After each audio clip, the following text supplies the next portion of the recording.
Intro.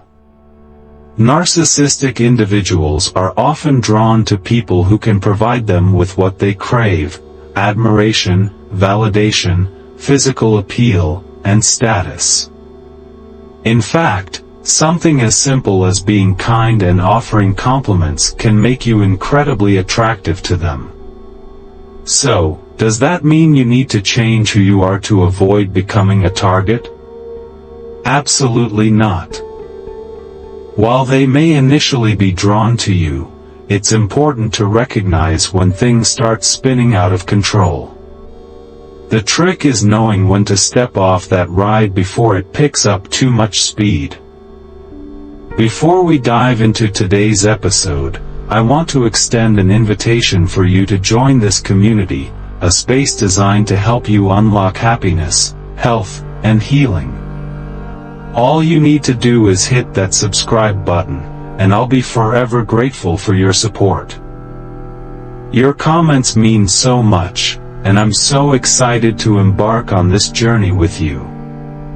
We're just getting started, and I can't wait to share this incredible experience. Thank you for subscribing. It truly means the world to me. Now, let's get into the heart of today's conversation. We're living in an age where buzzwords and labels are everywhere, from TikTok to YouTube to our own conversations with friends and family. But how do we truly understand them, especially when it comes to terms like narcissism? Dr. Romani is here to help us break it all down, starting with the basics.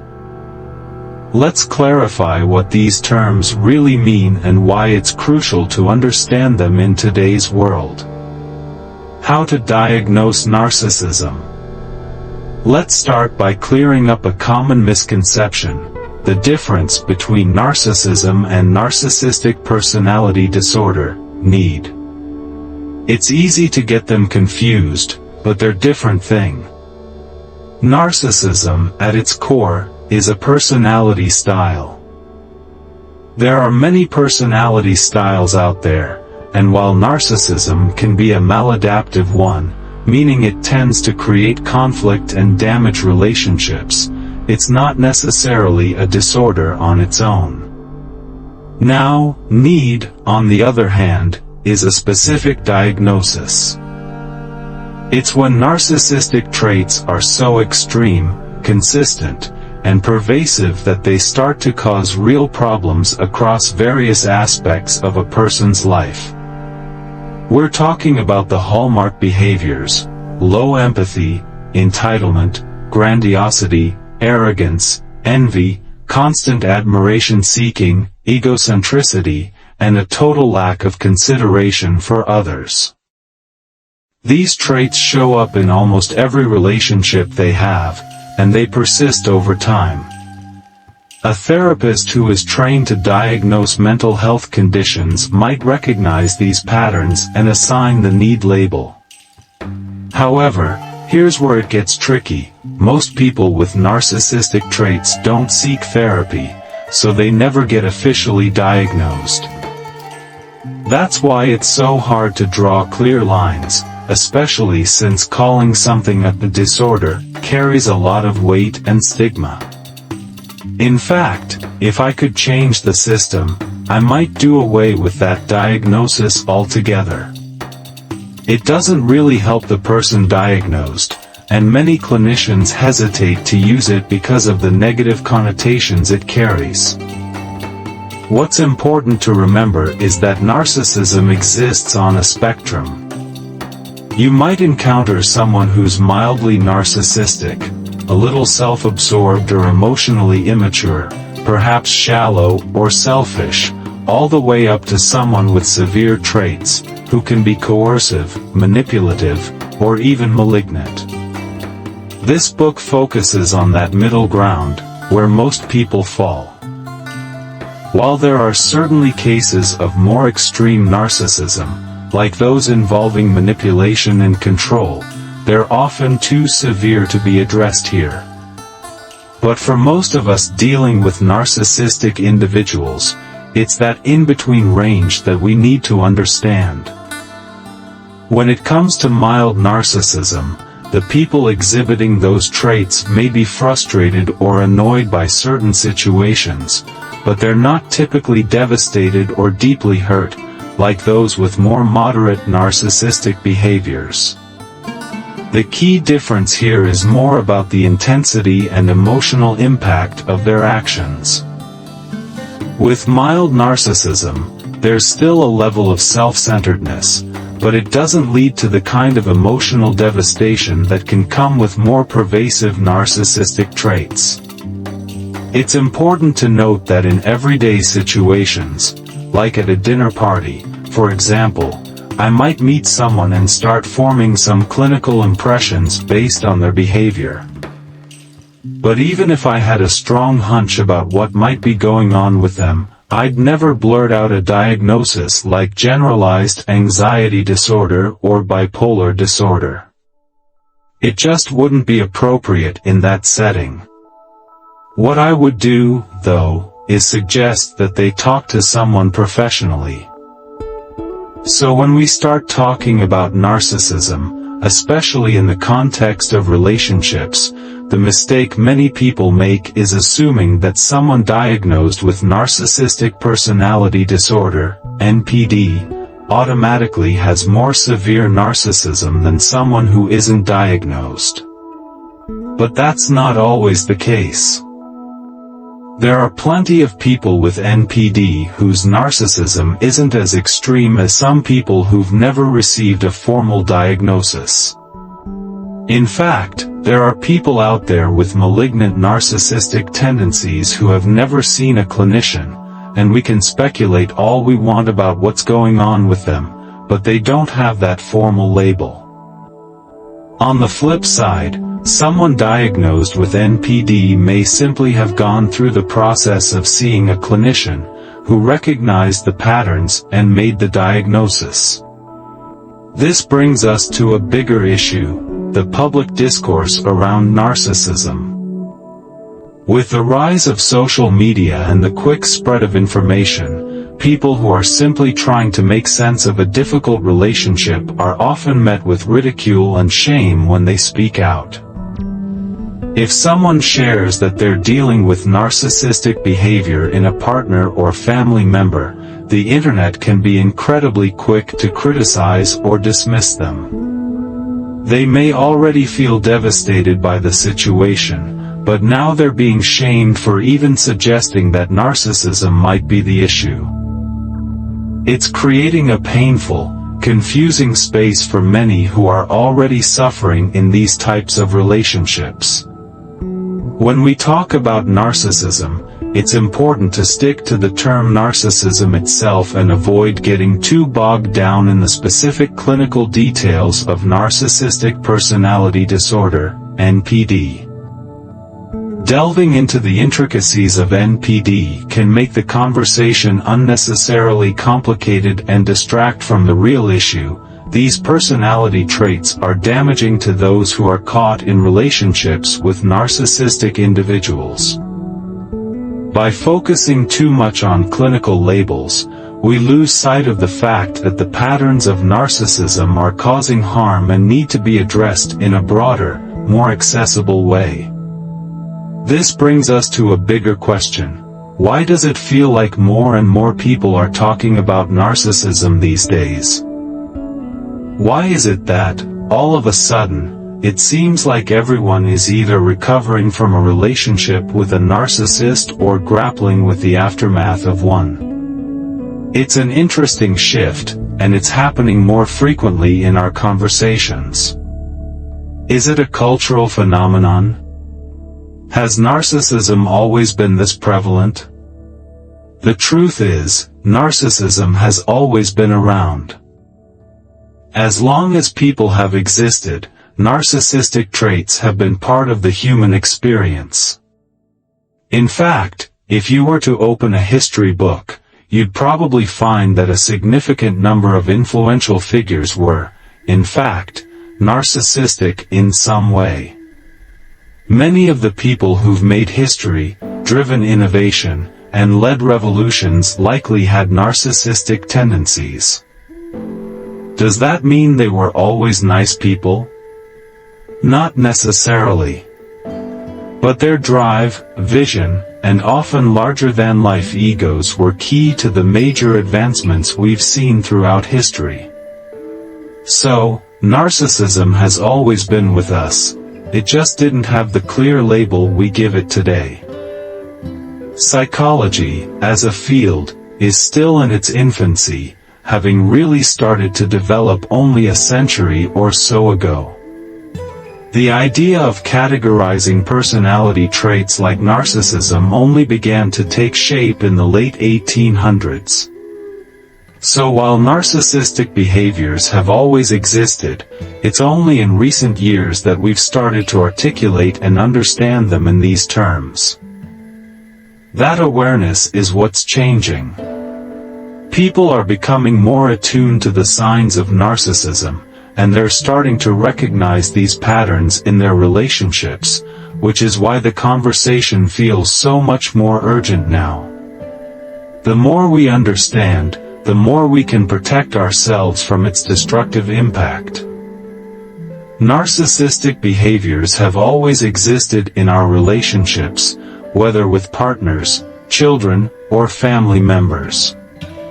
The difference now is that we're finally starting to recognize and label these patterns. In the past, most societies were much more authoritarian and patriarchal.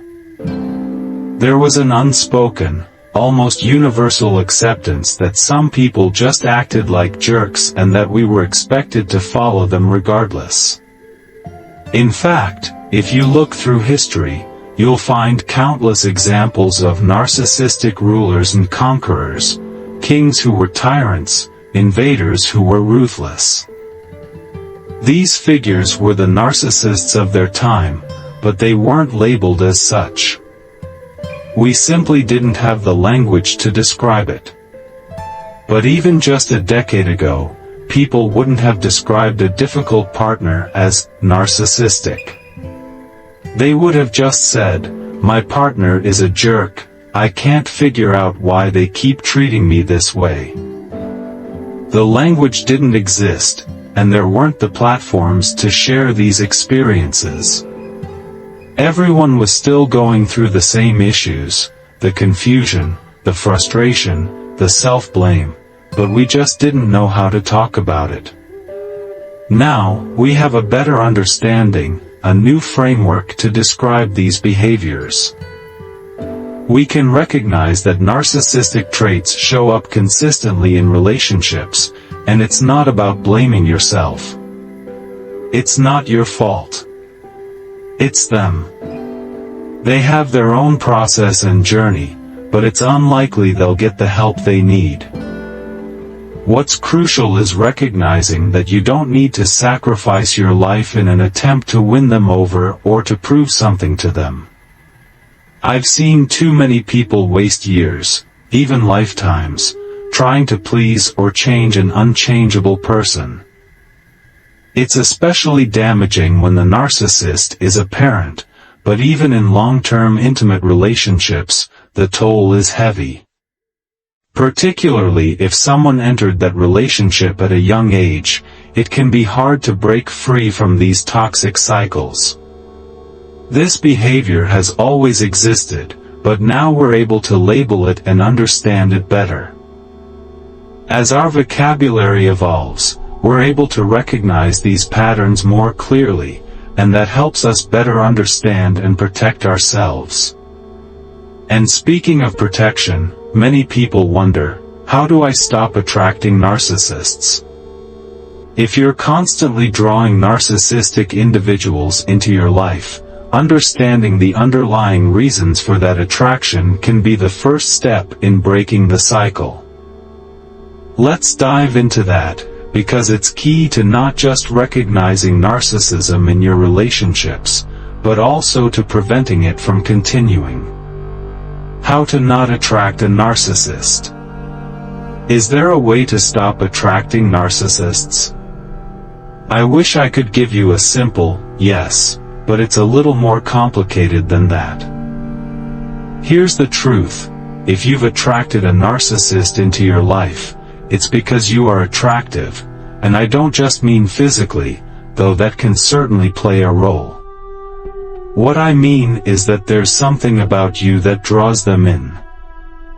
It could be your appearance, your social status, your talents, or maybe even your ability to do something for them that no one else can. What makes you attractive to a narcissist might not be what others see, but they see it clearly. You're attractive because you have power, but not necessarily in the way most people think. I'm not talking about being a world leader or having authority in the traditional sense. I mean, you're self-possessed. You have a certain presence that they find captivating. And here's the thing, narcissistic people aren't just attracted to people who are meek or insecure. Many of the people who fall into narcissistic relationships are incredibly strong, confident, and self-assured individuals. I've seen people with amazing self-esteem, who, when they meet a narcissist, are confident and put together. But over time, this relationship can chip away at their sense of self, leaving them dismantled, piece by piece. This isn't about lacking self-esteem, though it can certainly be part of the dynamic. But it's not the whole story. Narcissists are drawn to people who provide them with supply, and this supply comes in many forms. For each narcissist, it might look a little different, but generally, it includes things like physical admiration, status, validation, and praise. In fact, simply being a kind person and offering genuine compliments might make you irresistible to them. So does this mean you need to stop being yourself to avoid attracting narcissists? Absolutely not. You can still be the person you are, but the key is to understand when that attraction starts to turn into something dangerous. The moment you start feeling pulled into their world, and the pace picks up, you need to know how to get off the ride before it spins out of control. Remember, it's not about you, it's about what you represent to them.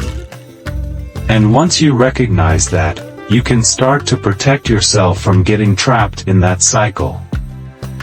Patterns of a narcissistic relationship. Understanding the consistent pattern of a narcissistic relationship can be crucial for recognizing these dynamics and protecting yourself. Many of us hesitate to acknowledge that we might be in a relationship with a narcissist, largely because it's difficult to face the reality. It's scary to admit, and there's often the fear of having wasted time or being trapped by the sunk cost fallacy, feeling like we've already invested too much into the relationship to walk away. But once we start recognizing the patterns, we can begin to make sense of what's happening and reclaim control. A narcissistic relationship typically follows a predictable and damaging pattern. To start, let's break down some of the core traits of a narcissistic person: entitlement, lack of empathy, grandiosity, arrogance, and selfishness. At the core of these behaviors lies a deep well of insecurity and shame. Imagine the narcissist as a volcano. Beneath the surface is bubbling lava, and that lava is their shame and insecurity. The lid that keeps it contained is their grandiosity, their belief in their own perfection, their entitlement, and their need for admiration. This facade keeps the shame hidden from the world and themselves. However, that lid is fragile. It doesn't take much for it to be pushed off, whether it's a criticism, someone ending a relationship, or even something as small as being stuck in traffic. These moments cause that internal pressure to build up, and when the lid is off, the lava spills out, often in the form of rage, anger, and emotional outbursts. It's important to note that this reaction isn't conscious, it's a defense mechanism. The narcissist doesn't recognize their shame, instead, they react by displacing it with anger. In the relationship, this pattern manifests in various destructive behaviors. Narcissists often manipulate, invalidate, and minimize the feelings of others. They gaslight, twisting reality and making you doubt your own experiences. They may even engage in future faking, or they make promises about the future they have no intention of keeping, just to keep you emotionally invested. Blame shifting is another tactic. When things go wrong, they will find a way to turn the blame onto you, never acknowledging their own role in the situation. Understanding these patterns can help you see the narcissist for what they are, someone whose behavior is driven by deep insecurity, and whose actions will likely never change. Recognizing these traits and their consistency throughout the relationship is key to understanding how the narcissist operates and why it's crucial to break free before you lose yourself in their cycle of manipulation and emotional abuse. In a narcissistic relationship, the cycle is often set from the start, and it's one of deceit, blame, and a lack of responsibility. Narcissists rarely own up to their behavior. Instead, they constantly shift blame onto the other person.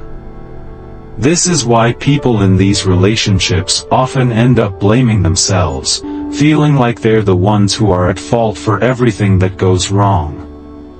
There's also a lot of dishonesty, lying, betrayal, infidelity, and neglect. Over time, narcissists give less and less to the relationship, while the person on the receiving end is left scrambling for the tiniest scraps of attention, hoping to feel seen and valued. For the narcissist, everything in the relationship revolves around them getting their supply, attention, admiration, and validation. They have no genuine interest in meeting the other person's needs, desires, or even seeing their reality. Over time, the other person becomes more of an inconvenience. You could ask for something as simple as a favor, and the narcissist will respond as though you're asking too much. It's like the narcissist views you as an object, a cup that is useful when it's time for them to drink, but as soon as you ask for something in return, you're a burden. This objectifying mindset is critical to understand.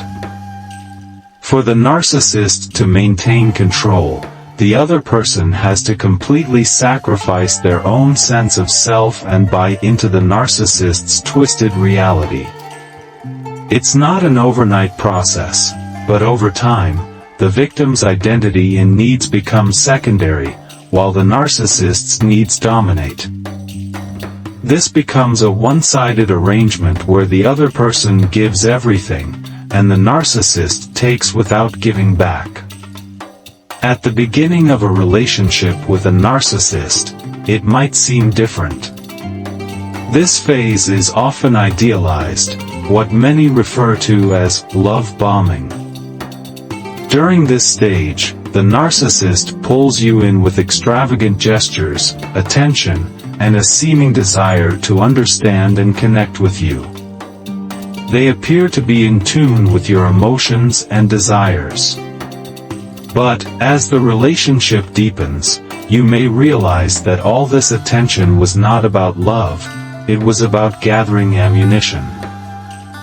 The narcissist learns intimate details about you only to later use those vulnerabilities against you. This can be one of the most devastating moments for anyone caught in this cycle, especially when those private moments you trusted them with are weaponized to destabilize and manipulate you. The love bombing phase isn't real love. It's a calculated tactic to gain control, and once they've secured that, the manipulation starts to show. The cycle in a narcissistic relationship often starts with a seemingly perfect phase, where there's a ratio of good to bad moments, maybe 10 good things for every one bad thing. At first, the bad days are easy to dismiss as just a bad day. But as time goes on, that ratio shifts, and the bad moments increase, eventually becoming almost as frequent as the good ones. This back and forth, hot and cold behavior is what creates the trauma bond, the constant push and pull of feeling adored one moment and dismissed or belittled the next.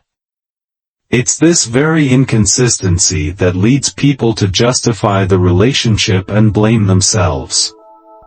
After all, the relationship was wonderful for a while.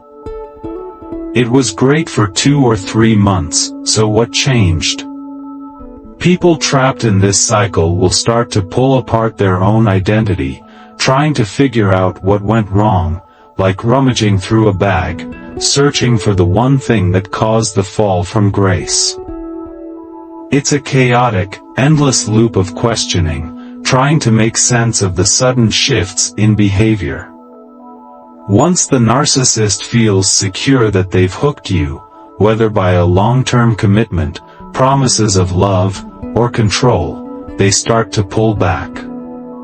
Narcissists are often novelty-seeking, they get bored easily.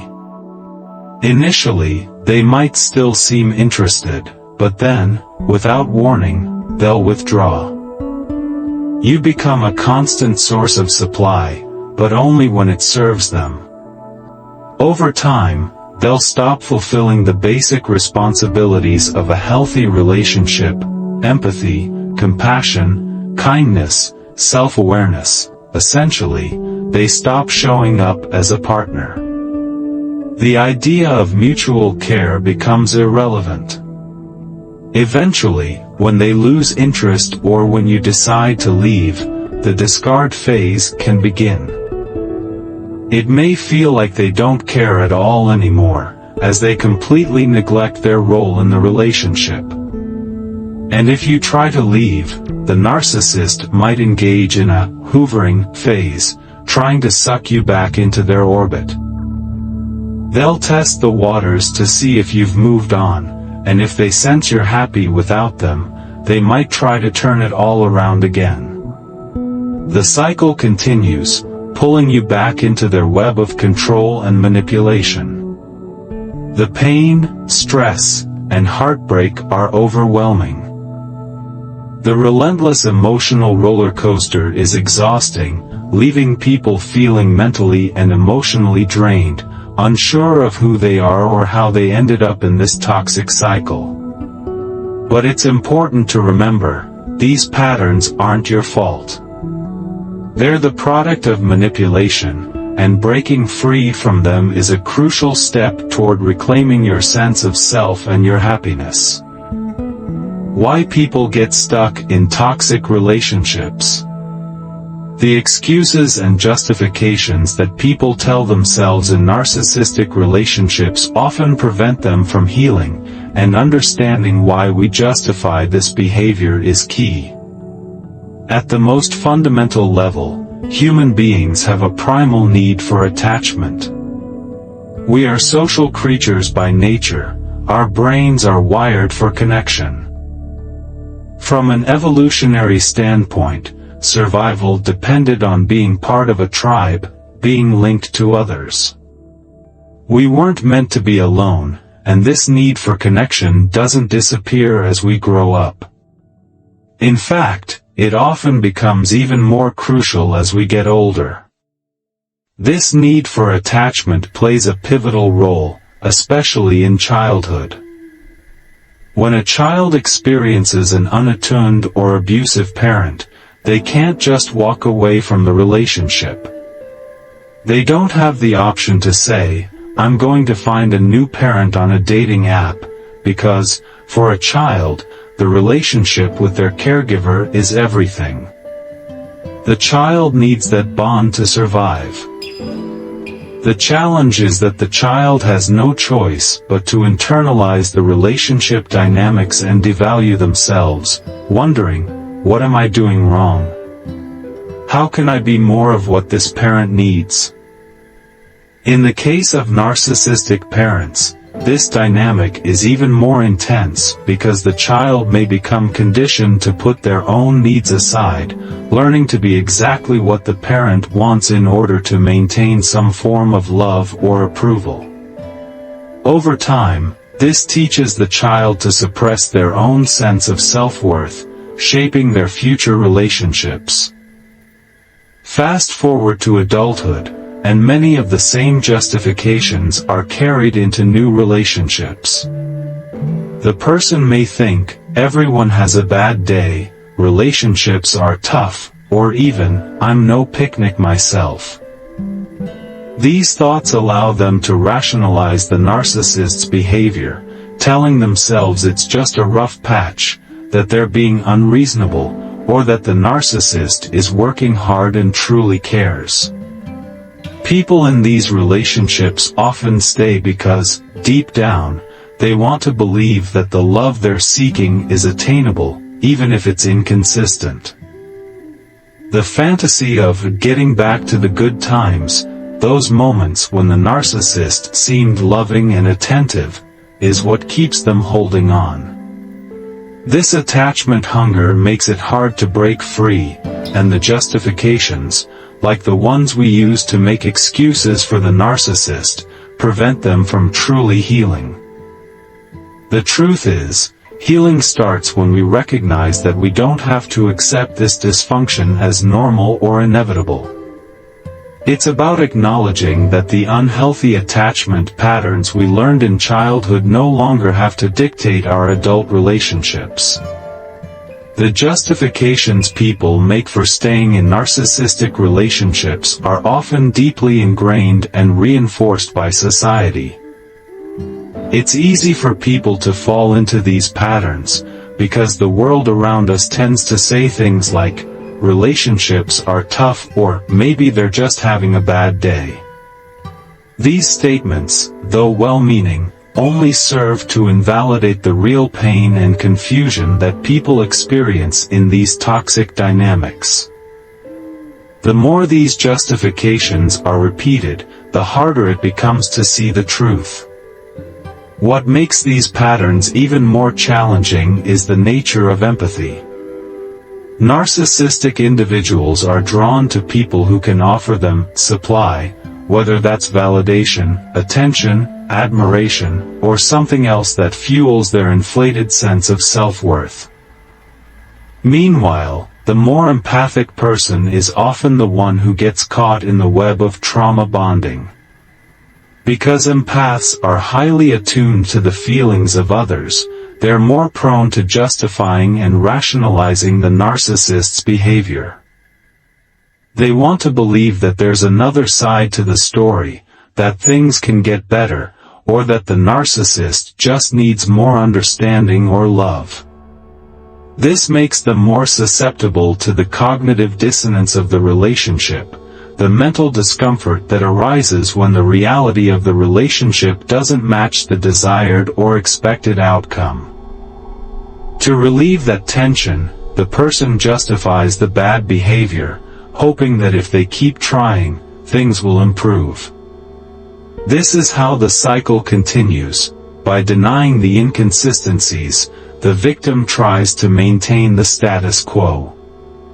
After all, humans are creatures of habit, and we seek homeostasis.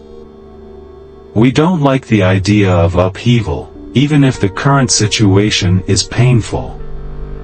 A victim of narcissistic abuse might even find themselves saying, "I don't care where I wake up, as long as it's not here," yet still stay in the toxic environment because the thought of change feels too overwhelming.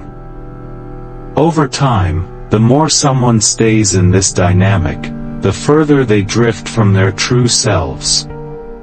Narcissistic abuse gradually erodes a person's sense of identity, leaving them to question their worth and reality. They have to abandon their own needs, desires, and boundaries just to survive in the relationship. The longer someone remains in a narcissistic relationship, the more they lose themselves.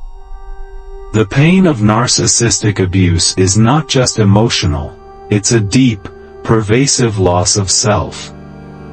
The impact is profound, as it chips away at the very core of who they are, often leaving them feeling unrecognizable.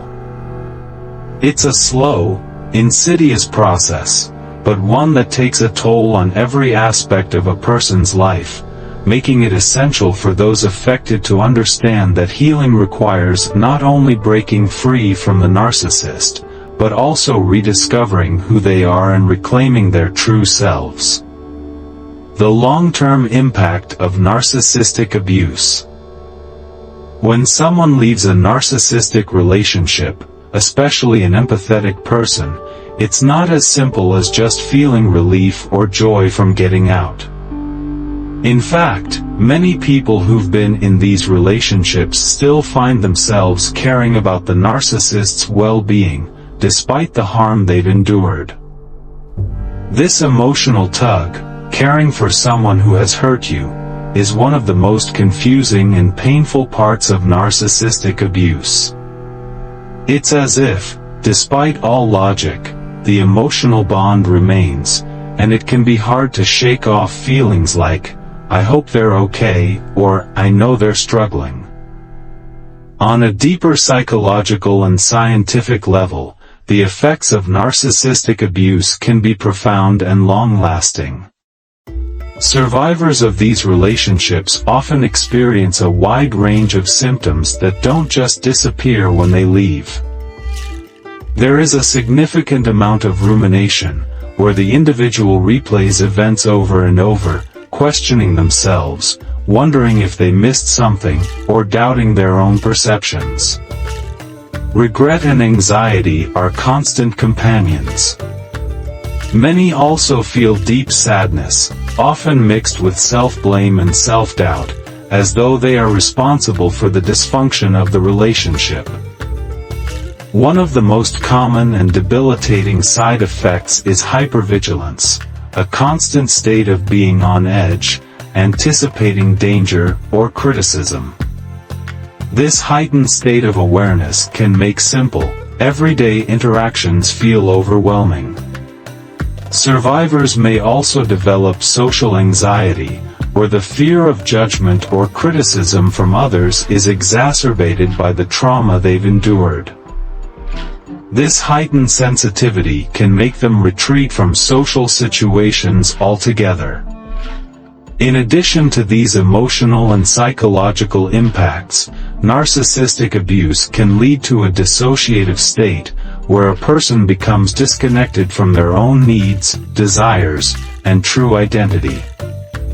This happens because the narcissist systematically invalidates these aspects of the survivor's self.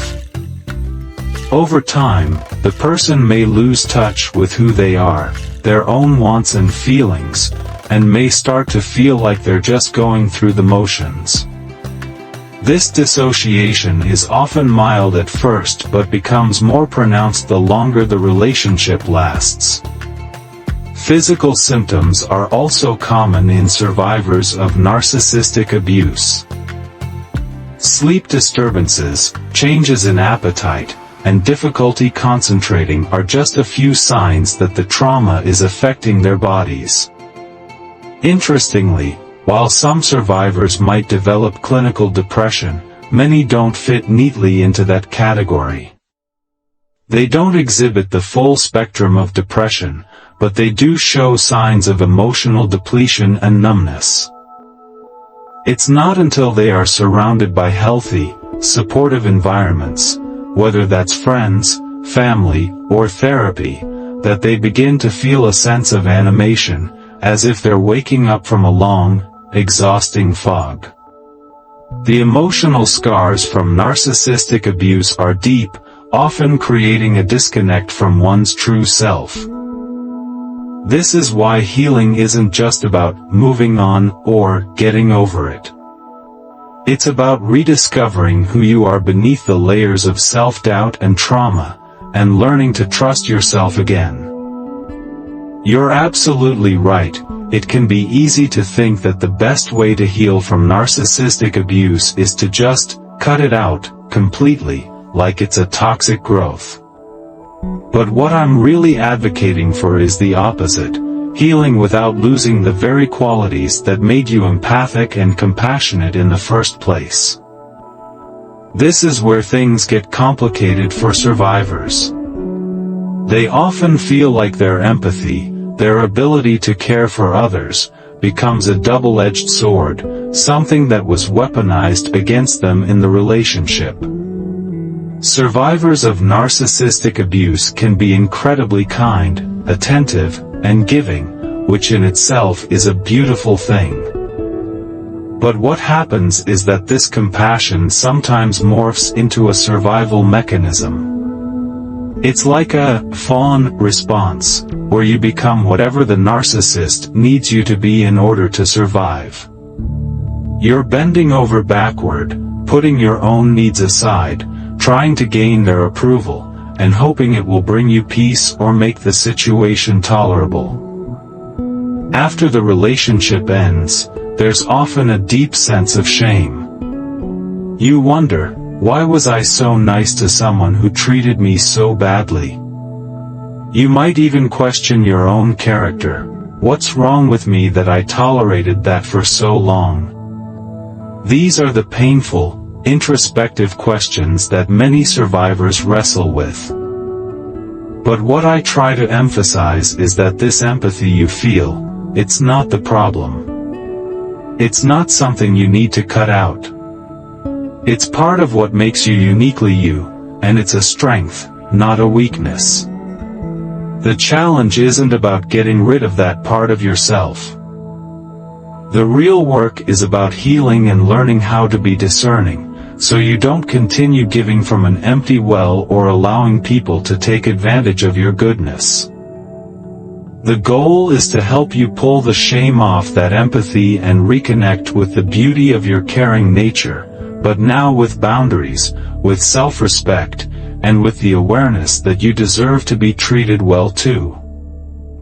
Healing from narcissistic abuse isn't about amputation, it's about reclaiming your power while still holding on to the best parts of yourself, your compassion, your empathy, your kindness. But now, you learn how to channel those qualities in a way that serves you, and not just others. That's the trick, finding balance and setting healthy boundaries, so you can be your authentic, empathetic self without being drained or taken advantage of. It's frustrating to see quick advice circulating on platforms like TikTok, where people seem to reduce complex emotional dynamics into overly simplistic solutions. The narrative often suggests that having empathy for a narcissist is foolish, and while I understand that sentiment, I want to make it clear, having empathy is not a weakness, and it doesn't mean you're excusing their behavior. Narcissistic individuals certainly have unresolved issues, often deep-seated ones, but that doesn't mean you have to lose your compassion or become cold-hearted in the process. Here's the truth, you can still empathize with someone, even someone who's hurt you deeply, while still maintaining healthy boundaries and disengaging. It's not an either-or situation. The challenge is finding that balance where you can hold space for your empathy without letting it drain you or keep you stuck in a toxic situation. You can recognize their suffering, but you don't have to absorb it, nor do you need to enable their harmful behavior. And this is often the hardest part for those around you to understand. Watching someone you love feel empathy for someone who has hurt them can be heartbreaking, and it's natural for loved ones to want to protect you from further harm. But even for the person experiencing the abuse, it's not as simple as just turning off your empathy, especially if you're someone who deeply feels for others. This can bring up intense feelings of guilt, pity, and even self-blame. The key here is recognizing that while empathy is a beautiful quality, it must be paired with disengagement from the harmful person and situation. The work of healing isn't about severing your empathy, it's about reconnecting with yourself, with the person you were before you had to create a protective, altered version of yourself to survive the relationship. You deserve to show up as your full, whole self, not as a version that has been dimmed or sacrificed to appease someone who couldn't meet your needs. So, yes, it's possible to disengage and still empathize. And this healing journey involves retraining yourself to offer empathy to others without abandoning your own well-being. It's hard, but it's one of the most empowering parts of the healing process. You can be compassionate without being compromised. And that balance? It's the heart of reclaiming your power and emotional freedom. This is such an important point to touch on, especially for those who feel conflicted about their emotions during the healing process. Many survivors of narcissistic abuse often find themselves wrestling with anger, and rightfully so. It's not unusual for them to question, have I become a bad person because I'm so angry? But that anger is a natural and healthy response to the hurt and manipulation they've endured. Anger doesn't make you bad, it makes you human. Now, let's talk about forgiveness. It's often considered a must-do for healing, but this can be a very dangerous assumption when it comes to narcissistic relationships. Forgiveness is a deeply personal choice, and contrary to what many people say, it's not a mandatory step in the healing process. In fact, there's scientific research showing that repeatedly forgiving a repeat offender, especially someone who has caused significant harm, can be detrimental to the person doing the forgiving. The emotional toll can actually worsen symptoms like mood swings, anxiety, and depression. So, while forgiveness might work for some people, it's certainly not the magic bullet for healing that society often portrays it as. And here's something crucial: forgiveness is not a prerequisite for healing. The notion that, if you don't forgive them, you'll never heal, is completely false.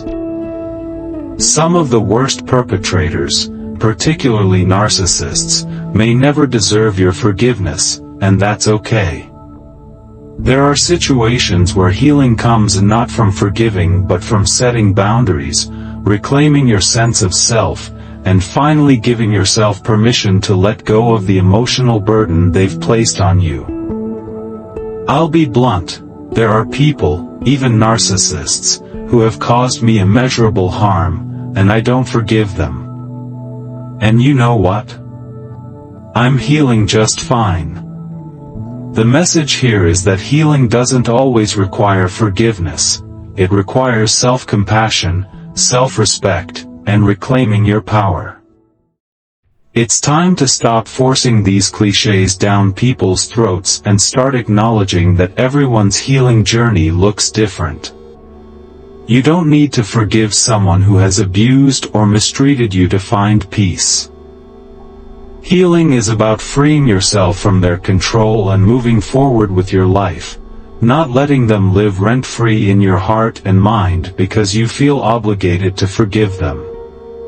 It's about honoring your pain, your anger, and your right to protect yourself without the pressure to forgive someone who may never change.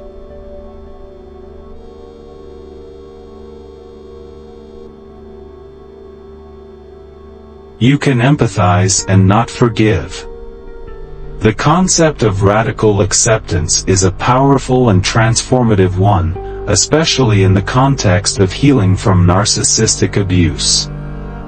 At its core, radical acceptance is the practice of fully accepting something as it is, without judgment, without resistance, and without the need for it to be different.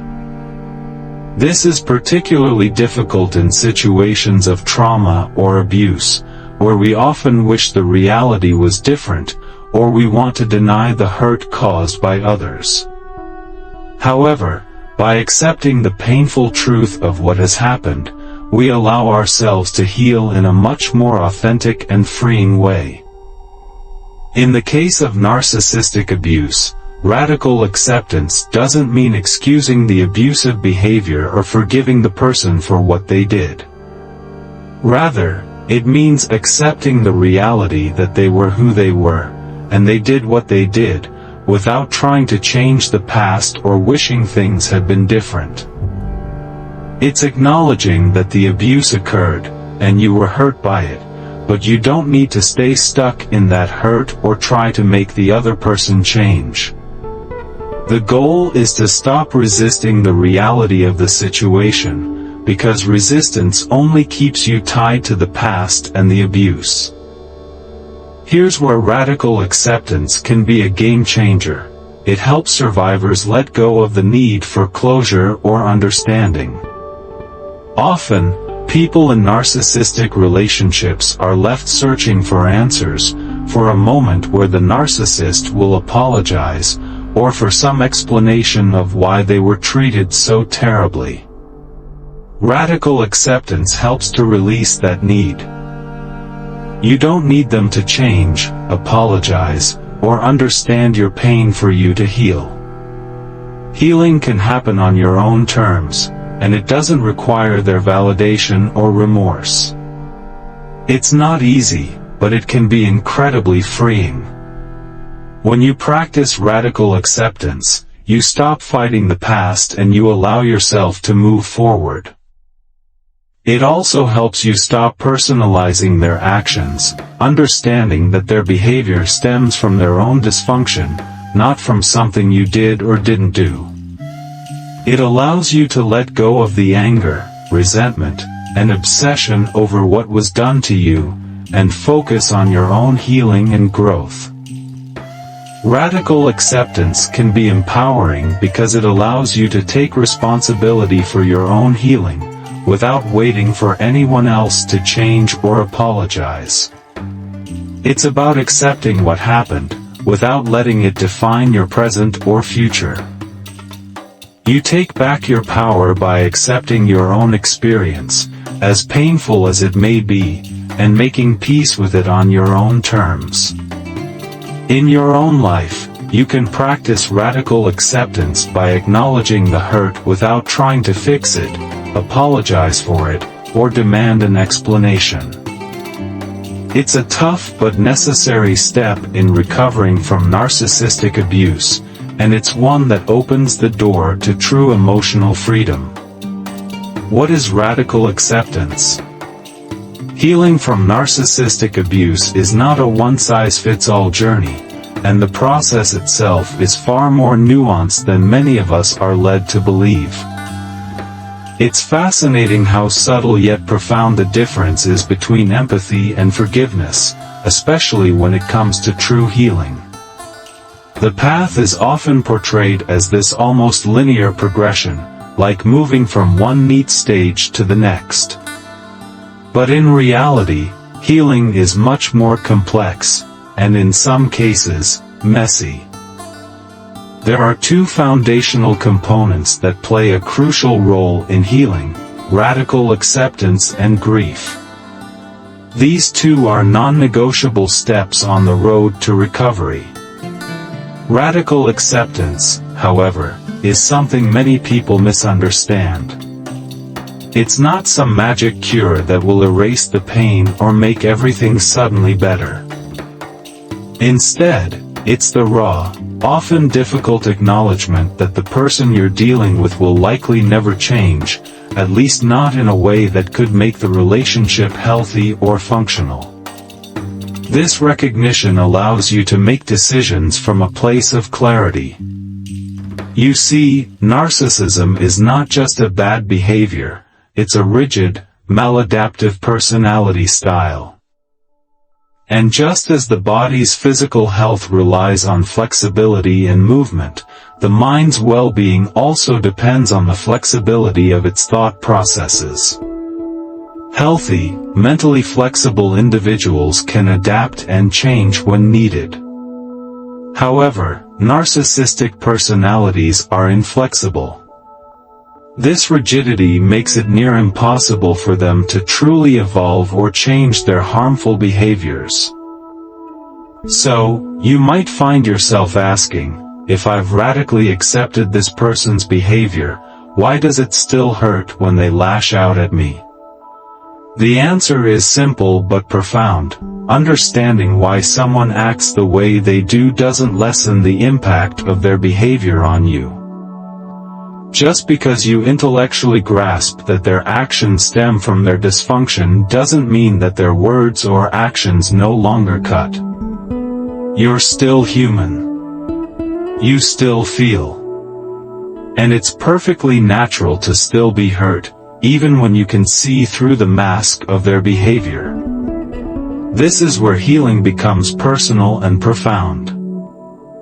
Radical acceptance doesn't magically shield you from the pain of their actions, but it equips you with the strength to acknowledge the truth of what you're facing. Once you do that, your healing decisions can come from a place of deep awareness, not from false hope or denial. It's an empowering realization that you don't need to keep chasing something that may never be there. This understanding lays the foundation for real growth, where you begin to rebuild not by fighting against the past, but by fully accepting it and making peace with it. And from that place, you can start to truly heal, without the expectation that forgiveness is the key to your liberation. Sometimes, peace comes not from forgiving the person who hurt you, but from simply letting go and moving forward on your own terms. The importance of flexibility in our psyche. It's not just about being adaptable, it's about a deep sense of self-awareness and an understanding of those around you. It's the ability to approach problems from multiple angles, rather than getting stuck on a single solution. It's having the capacity to self-regulate, to stay calm and centered, and to self-soothe when life gets overwhelming. This level of flexibility is the true core of mental health. It's not about saying yes to everything or being endlessly agreeable. It's the ability to cope with disappointment, to bounce back after setbacks, and to keep moving forward, no matter how challenging things get. This kind of resilience and emotional adaptability are what allow us to thrive. I've worked with survivors of severe trauma, and the ones who come out standing taller and stronger. They have flexibility. Think of it like a tree. If it's flexible, it will bend with the wind. If it's rigid, it's going to snap when the storm hits. That's what true mental health looks like, being able to bend, adapt, and recover, no matter how fierce life storms may be. On the other hand, narcissism is the complete opposite. It's a rigid, maladaptive personality style, where self-reflection is nearly non-existent. Narcissists often lack the awareness of themselves and the people around them, and there's little motivation for change. Take the classic grandiose narcissist. They think they're great, no matter what they've done. They might cheat on their partner and still insist they're a wonderful, giving person. In their world, their self-image remains untouchable, even in the face of their actions. They believe in this delusional self-schema, and this isn't something that changes easily. I've been working in this field long enough to have seen people struggle with these patterns for decades, 15, 20 years. And while some might manage co-occurring issues like addiction, some even achieving sobriety for years, the core of who they are remains unchanged. Narcissism doesn't fix itself. These individuals are not fit for a healthy, intimate relationship, at least, not one that doesn't result in pain for the other person. That's the reality. And this is where radical acceptance comes into play. It's that penny drop moment when everything shifts. Suddenly, you see the path forward in an entirely new light. It's no longer about waiting for the future to get better. It's not, once the kids grow up, things will get easier, or, when he gets the promotion, it will all improve. The truth hits, this is it. This is the situation you're dealing with, and it's unlikely to change. I've had many clients sit with me and hear this reality for the first time. When I tell them, this will never change, no matter what, their response is often, "Can I think about that and come back to you next week?" Because it's a lot to take in. The challenge with radical acceptance, though, is that I wish I could tell you it's an easy thing to embrace. It's not. It's a hard pill to swallow, but once you do, it changes everything. It gives you the clarity to make decisions with eyes wide open, and once you've accepted the truth, you can start building a life based on that acceptance, not on hope or the illusion of change. Grief is the most human experience. Radical acceptance isn't about agreeing with or endorsing the toxic behavior, it's about seeing it clearly and painfully for what it is. It's realizing, with excruciating clarity, that the person you've held on to, the mother who you believed would one day understand you, the partner you envisioned growing old with, the dream you had of love and connection, may never change. And in that realization, you're forced to give up the narrative, the hope, the story you've carried with you for so long, and that's devastating. It's a deep loss of something you've counted on for years, something that's been ingrained in you since childhood. And that devastation brings on grief. Grief is one of the most fundamentally human experiences we all share. We lose someone, something, a future we imagined. It's universal. Grief comes, and it comes hard. And yet, in our modern world, we somehow believe we can bypass it. We think we're above grief or that we can push it aside, make it go away faster. But the truth is, grief doesn't work that way. It doesn't speed up because you want it to. It's messy, painful, and it has to run its course. For many people, though, grief can be confusing. When you're in it, it might make you question everything. Maybe I was wrong, you think. Maybe I made a mistake. Maybe I'm the problem here. Maybe I'm the narcissist. This is where people often slip back into the relationship, trying to hold on to something they've already begun to release because the grief feels unbearable. But the truth is, the grief isn't just about the person you've lost, it's about how much of yourself you've lost along the way. When you realize that, it's like the bottom falls out. Some people may say, "I'm glad they're gone, but what just happened to me?" It's a strange, empty feeling. And I've seen it in the lives of those I know. Their identities just dissolved into the relationship. Even after they've disengaged, it's like they don't know who they are anymore. They've become disconnected from themselves, unsure of whether they were ever confident, bubbly, or even introverted. They don't know anymore because they've been so submerged in the toxicity of the relationship that they lost themselves in the process. So, What do you do when you don't know who you are anymore? When you feel lost in the aftermath? The first step is self-compassion. You have to allow yourself the grace to feel the loss and not rush through it.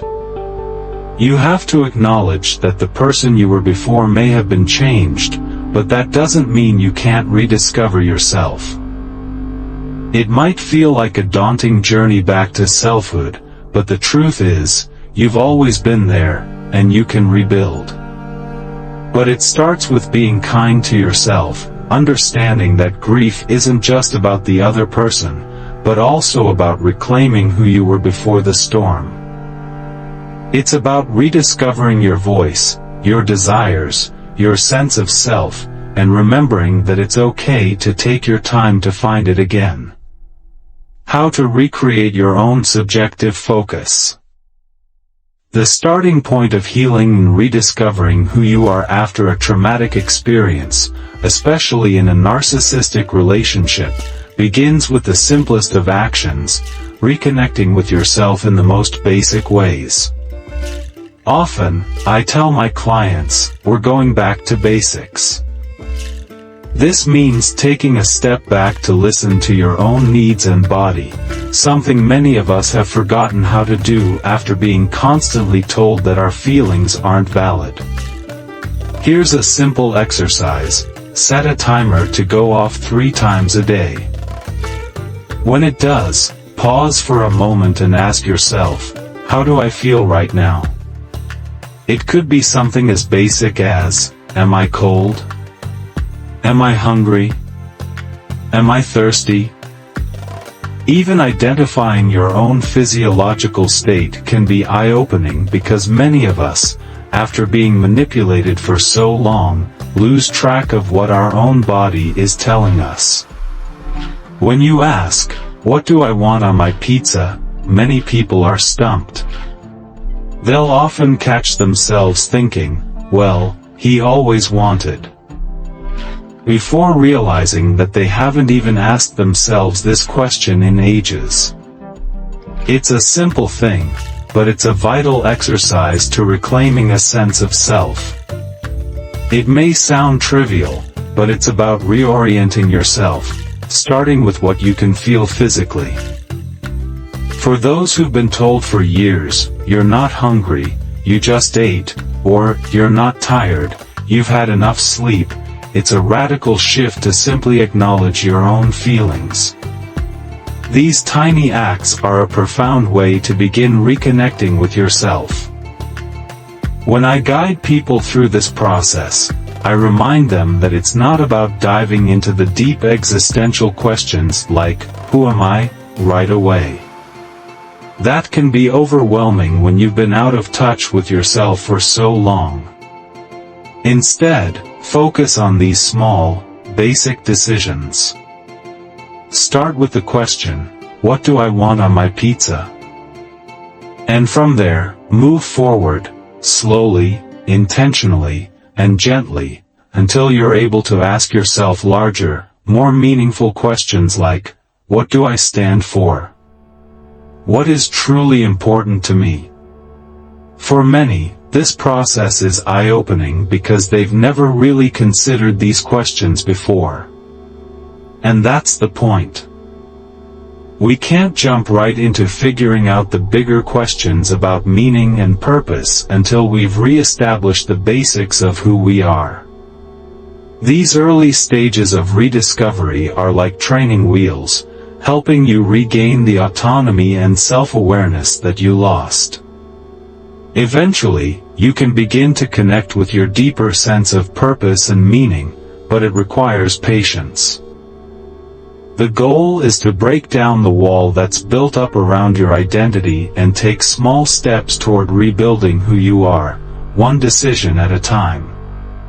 Reaching a point where you no longer constantly think about the person who hurt you feels like an impossible goal at times, but it is achievable. It's a gradual process. I often tell people in my healing programs, let's start with today. Let's aim for a day where you don't think about them, and it may seem distant, but with time, we build on it. The journey is about progress, not perfection. In fact, this month in my healing program, we're focusing on meaning and purpose, but I've found myself reconsidering how we approach this concept for survivors of narcissistic abuse. It's not the same conversation we often hear about meaning and purpose. It's more about acknowledging the impact of narcissistic abuse and how it distorts your sense of self. You're not only reclaiming meaning but also finding your voice again after it was drowned out by someone else's needs and manipulation. Another key component of healing is turning to trusted others for support. We often think we should navigate this journey alone, but the truth is, we need connection to validate our experience. Let me give you an example from today. I had a really difficult call with someone who was incredibly disrespectful and dismissive. My first instinct was to second-guess myself. Am I being too sensitive? Am I demanding too much? Is it me? But then, the person who was with me, helping with something unrelated, heard the conversation. She rolled her eyes, looked at me, and said, "That was awful." In that moment, I felt a weight lift. Her validation told me that my feelings were not only valid but also correct. Having someone else's perspective, especially from someone who knows and cares about you, is such a powerful tool. It allowed me to trust my own judgment and make a stronger decision about what to do next. I decided not to engage in the next step of what was being asked of me, something that I might have otherwise done just to avoid conflict. But because she validated my feelings, I felt emboldened to stand firm in my own boundaries. This is a huge part of the healing process. Building a safe space with people who will validate your experiences. We often forget that we need these spaces to heal and regain confidence in our own perceptions. It's like a micro-adjustment each time you hear someone affirm that what you felt was real and justified. Over time, that micro-adjustment becomes a stronger sense of self, where you trust your own judgment, make stronger decisions, and set better boundaries. It's the process of rebuilding trust in yourself and recognizing that, even if others didn't see your worth, you now have the power to recognize it yourself. Healing from narcissistic abuse often feels like a constant tug-of-war between moments of clarity and confusion. You may feel like you're starting to regain a sense of who you are, like you know what you want on your pizza, and then, just as quickly, the rug is pulled out from under you and you're left questioning, who am I really? This is a normal part of the healing journey, but it's also incredibly disorienting. That's why having anti-gaslighting people in your life is crucial, people who see you, who affirm that your feelings and experiences are real, and who remind you that you're not crazy or overreacting when you're treated badly. Most survivors of narcissistic abuse are used to being told their feelings don't matter, their experiences are invalid, or they're just being too sensitive. It's a consistent pattern of manipulation and control. But when you have those safe, validating people around you, people who say, "That wasn't okay," or "Are you okay?" it can completely shift your perception of what's normal. It helps you reconnect to yourself and rebuild the trust that was eroded by years of abuse. For example, in my own journey, I've had moments where I felt the courage to say no, to make decisions that align with my own values and boundaries. It wasn't easy. I remember having a conversation where I had to step away from a toxic situation and say, "I'm not doing this anymore." It was a bold move for me, and I know I wouldn't have been able to do it without the support of others. I've had friends who see me for who I really am, not the distorted version that a narcissist tried to shape, and that affirmation is incredibly powerful. They didn't just give me their support, they saw me. This is part of what healing is, building up a network of people who will remind you of your worth. It's about shifting the math, as I call it, the 90/10 inversion. For so long, you may have invested 90% of your energy into maintaining toxic, draining relationships, while only putting 10% into the healthy ones. What if you flipped that? Imagine dedicating 90% of your energy into the relationships that uplift, support, and love you, and only 10% into the toxic ones that require so much of you. That's the transformation. You start to reprioritize yourself and the relationships that nurture your healing. But even with this shift, the healing process is messy. You'll go through days where you're not sure if you know who you are anymore, and that's okay. It's part of the process. You might feel like you're walking a tightrope between confidence and confusion, but embracing that discomfort is actually a sign that you're healing. You're reclaiming pieces of yourself, one step at a time, and yes, sometimes that means admitting, I don't know who I am right now, but you don't need to know everything all at once. So when you're oscillating between these two extremes, remind yourself that this is a sign of growth. You're not meant to have it all figured out overnight. Allow yourself to be okay with the uncertainty and remember that you're building resilience and reconnection with yourself. Keep leaning into those people who see and affirm you, who are your reality check, and trust that in time, clarity will come. How to pull yourself away from gaslighting. The journey of healing from narcissistic abuse often feels like a constant push and pull between progress and regression.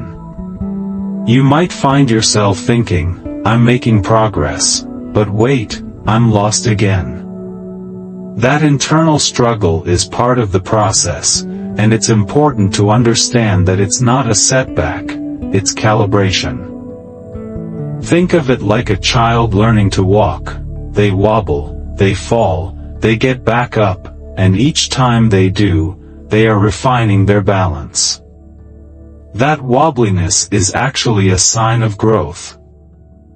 It's your individuated self, the part of you that's trying to become your true, autonomous self, testing the waters, and sometimes it's in tension with the internalized voices, the ones that were shaped by narcissistic abuse, self-doubt, and gaslighting.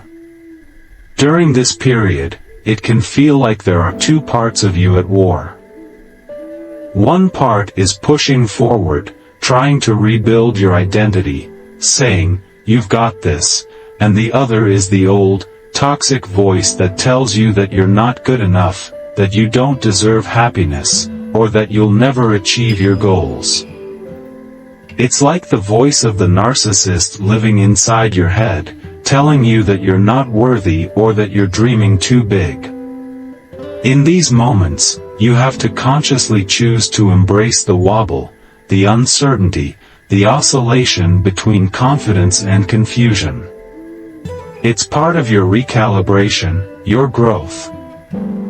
The key is recognizing that the narcissistic internalized voice, the voice that minimizes, dismisses, or criticizes, is no longer welcome in your life. You have the power to say, that voice is not mine. Thank you, but you can step aside now. But it takes time, and even when you're aware of it, the old messages can still creep up, especially in trigger situations. You might find yourself thinking, am I really good enough, or am I just reaching too high? This is part of the residue of the narcissistic abuse you endured, being constantly told that you were too much, too loud, too ambitious, or that your dreams were unrealistic. Over time, those messages become ingrained in your psyche, and it's easy to start doubting yourself. So how do you navigate this? It's about recognizing those voices for what they are, unwanted visitors that you don't have to entertain anymore. When you hear that voice of doubt, you can reframe it as the voice of your persecutor, the part of you that was once conditioned by the abuse.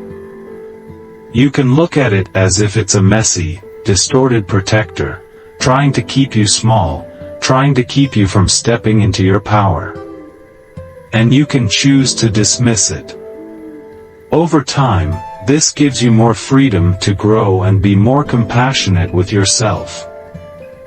As you begin to re-establish your identity and reclaim your power, you'll need voices that affirm you, people who see you for who you truly are, not who the abuser tried to make you believe you were.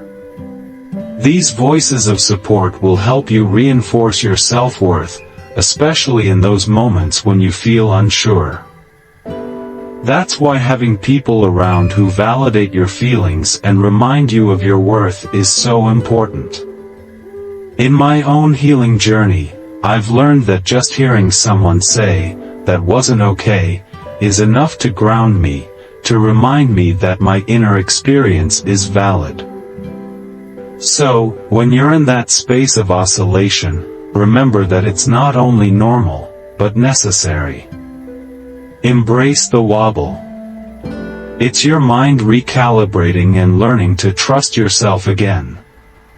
Each step forward, even if it feels like a tiny one, is a step toward wholeness.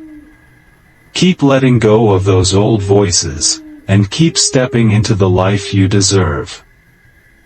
With patience, self-compassion, and the support of those who see you for who you really are, you will continue to heal and move forward.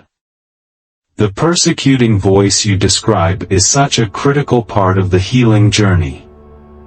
It's like a protective mechanism that wants to keep you safe, but it does so by keeping you small and avoiding failure. This voice often stems from the abusive relationship, where you learned that failure would bring humiliation or shame. But, as you said, radical acceptance of this voice is key. Recognizing that it's trying to protect you from feeling bad, but also acknowledging that you no longer need its protection, is an important step. You can remind yourself, it's okay if this doesn't go perfectly. It'll be on my terms, and I will be okay no matter what. It's a form of self-compassion that allows you to move forward, even when the situation is less than ideal. That's where efficacy plays such a crucial role in recovery. As survivors begin to do things, however small, whether it's making a cake, fixing something in the house, or even learning something new like a language or an instrument, they build a sense of competence. The process itself helps them prove to themselves that they can succeed, despite the discouraging voices that may still echo in their head. And these victories, however modest, are incredibly empowering. Even something as simple as hanging a picture on the wall or succeeding at a new recipe is a huge boost to self-esteem. It's those small moments of success that start to rebuild self-identity, self-worth, and self-confidence. For many people, these moments are radical, because if they've never been allowed to truly explore their individuality or pursue their own goals, due to narcissistic abuse or controlling environments, the process of building themselves up is like starting from scratch. It's not just a matter of rebuilding what was lost. In many cases, it's creating something entirely new, something that may never have had the chance to develop. And that's exactly why the concept of healing as a build, not just a recovery, is so powerful. For those who endured narcissistic abuse from a young age, their individualized sense of self may never have been allowed to take shape. So, the healing process becomes not just about getting back to a previous state, but about building a new self from the ground up. I love your observation that the more people talk about their struggles, the more they realize how many others are in the same boat. It's a difficult reality, but it also underscores the importance of conversations like this, because it makes people feel seen, heard, and understood. Narcissistic abuse and its impact are often invisible and misunderstood, but once survivors start hearing about others' experiences and begin to understand what they've been through, that sense of shared experience can be deeply validating. As for your last question, the concept of empathy in this context is such an important piece. Survivors often struggle with empathy, not because they lack it, but because they were taught to constantly put others' needs ahead of their own, leaving them disconnected from their own feelings and needs. Empathy for oneself is often the hardest to cultivate, especially when survivors are so accustomed to feeling dismissed or invalidated by others. So when they begin to reconnect with their own emotions, and when they start trusting their ability to feel, it's a powerful act of self-love. What does that look like in practice? Can a narcissist ever heal? The question of whether a narcissistic person can heal is incredibly complex, and your point about human potentiality is so important. There is always the possibility of growth and change, but it often requires an immense amount of self-awareness, humility, and willingness to engage in the very hard work of facing their issues. Narcissistic behavior often stems from deep trauma or unresolved emotional wounds, which leads to the formation of a defense mechanism that is primarily focused on self-protection. The origins of narcissism, often shaped by neglect, trauma, loss, and attachment wounds, mean that the person's development might have been impaired in ways that made them feel they had to be constantly defensive or grandiose to survive. This makes their capacity for empathy and self-reflection extremely limited, because they have spent so much time surviving on a very narrow emotional bandwidth. The work involved in healing narcissistic behavior is often long and requires not only trauma-informed therapy, but a deep level of self-reflection and emotional maturity that many narcissistic individuals are not immediately willing to engage in. However, you're right that if they are willing to do the work, there is potential for growth. A key moment in the healing journey for a narcissist could be when they start recognizing that their behavior is harmful, not only to themselves but to others as well. As you shared, there are instances where narcissistic clients have started to acknowledge their actions, even if they haven't fully changed. This is a huge step, and it can create the space for accountability and potential growth. The example of the person who was screaming at his girlfriend but recognized it as wrong, "I know it's not okay," is a small but significant sign of self-awareness. The challenge is that narcissistic people have often built up a resilience against change.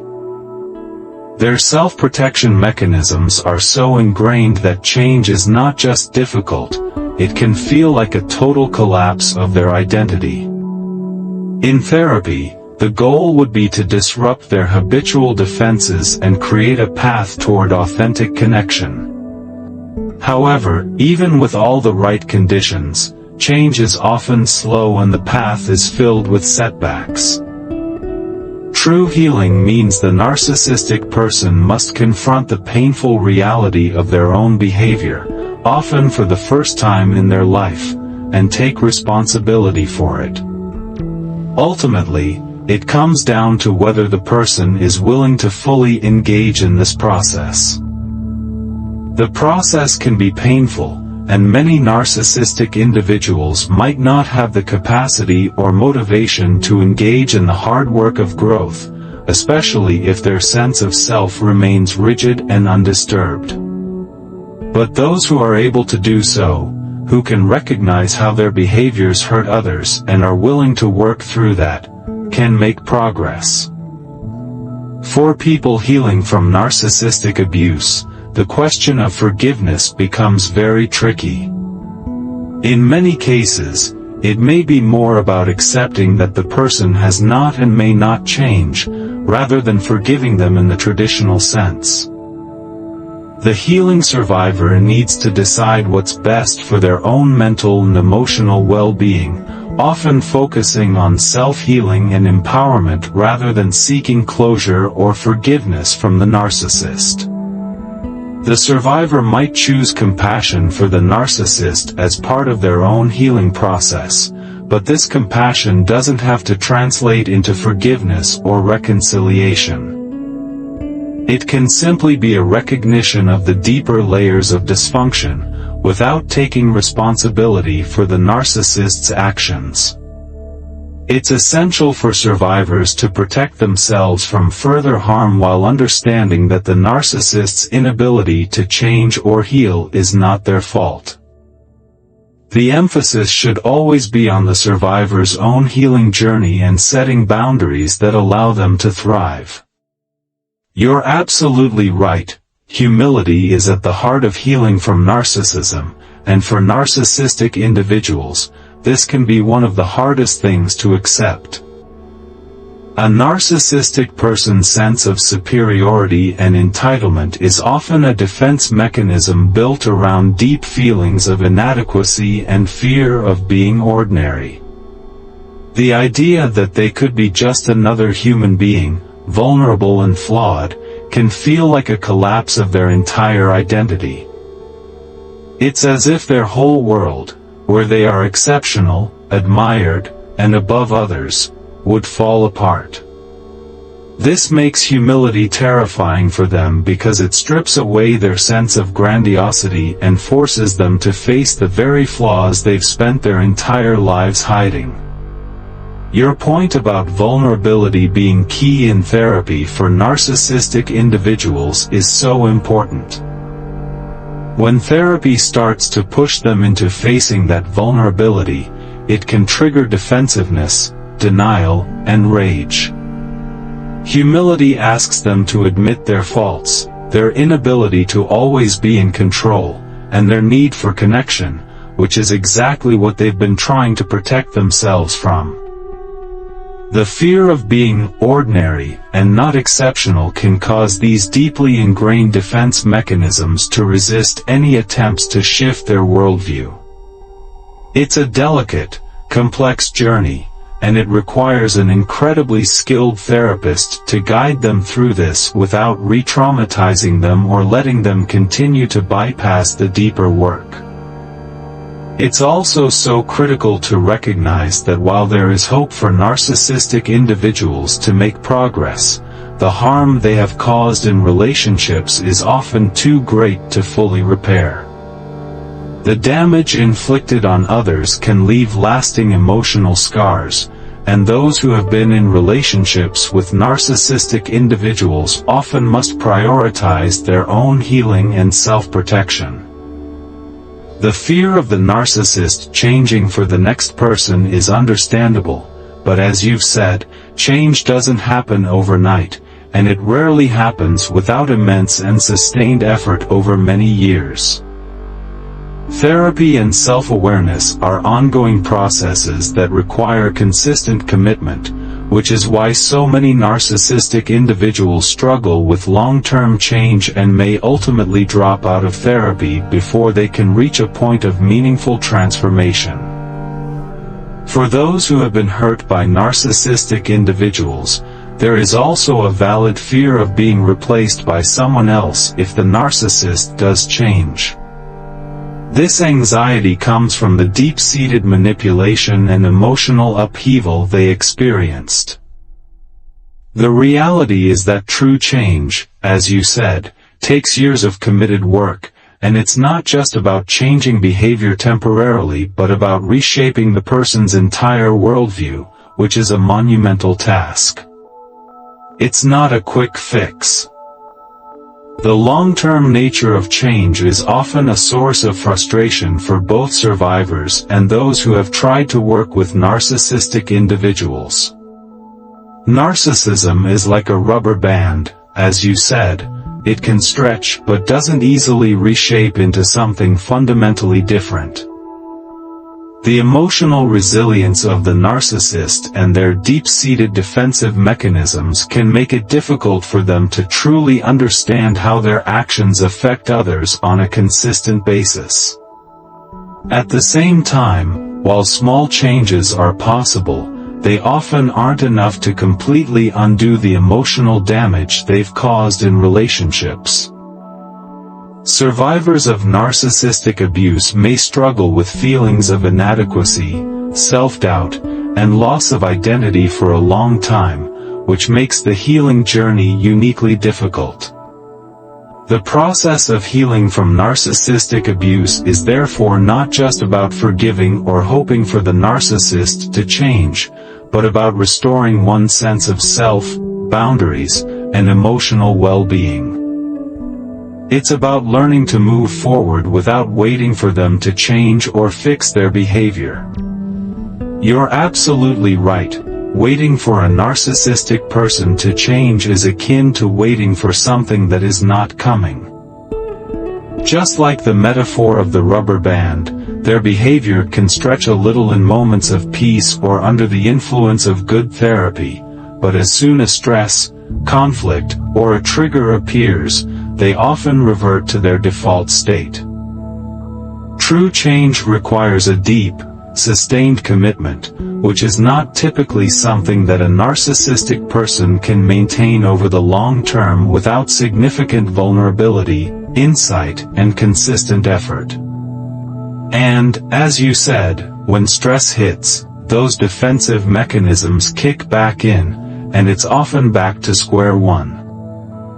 Waiting for a narcissist to change is not just a passive waiting game, it is an active loss of self.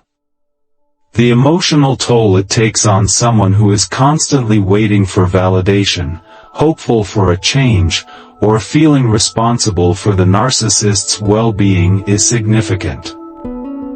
Over time, this can lead to what you called soul death, where the person's identity, dreams, and potential are stifled by the demands of the relationship. The self-doubt and self-sacrifice often imposed by narcissistic dynamics can cause an individual to lose their sense of worth, and they may neglect their own potential in the process. It's heartbreaking to watch someone diminish themselves in a relationship that is not only toxic but also fundamentally invalidating. The cultural pressure to remain in relationships no matter what can also perpetuate this cycle. In many cultures, the idea of endurance and sacrifice within a marriage or relationship is valued above personal well-being, but in doing so, individuals may feel compelled to remain in toxic environments for fear of judgment, failure, or guilt. But, as you said, there is a cost to this endurance. It is the loss of self and the silencing of one's gifts.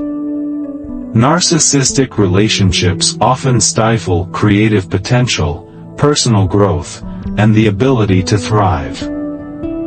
Survivors, when they reclaim their authentic selves, often find that they have so much to offer the world: wisdom, creativity, compassion, and resilience that has been honed in the most difficult of circumstances. I love how you describe this process as a love story to the survivor, encouraging them to release their gifts back into the world. Your work really emphasizes that these survivors are not broken, they are healers in their own right, having endured immense pain and still standing strong. It's crucial that they know they are needed and valuable, and that the world is waiting for the brilliance they have to offer. Thank you for sharing your perspective and for writing this inspirational message to those who are healing. Your book, It's Not You, sounds like an important guide for anyone recovering from a narcissistic relationship, offering not only the understanding of abuse but also the empowerment to step into their own full potential. Survivors need to hear that they matter, that they deserve joy, and that their gifts are meant to be shared with the world. What an inspiring and impactful conversation. It's clear how deeply Dr. Romani cares about helping survivors of narcissistic abuse heal and rediscover their sense of self. Her book, Identifying and Healing from Narcissistic People, offers a treasure trove of insights, and it's wonderful that the discussion provided just a glimpse into the life-changing knowledge within. It's also fantastic that Dr. Romani's message resonates so strongly with people, helping them break free from the grip of narcissistic relationships and reclaim their potential. The step-by-step approach she uses empowers individuals, guiding them through the often difficult and complex journey of healing with clarity and compassion. Learning to set boundaries, reclaim self-worth, and build self-efficacy are all key parts of her methodology. For anyone who might benefit from it, grabbing a copy of her book seems like an essential next step for gaining deeper understanding, healing, and ultimately thriving in relationships and in life. And if you're ever unsure about your next steps, following Dr. Romani on platforms like Instagram and YouTube is a great way to stay connected with this kind of invaluable advice. If you know anyone in your life who might resonate with her work, it sounds like they'd greatly benefit from this insightful and empowering conversation. Thank you for sharing this meaningful exchange.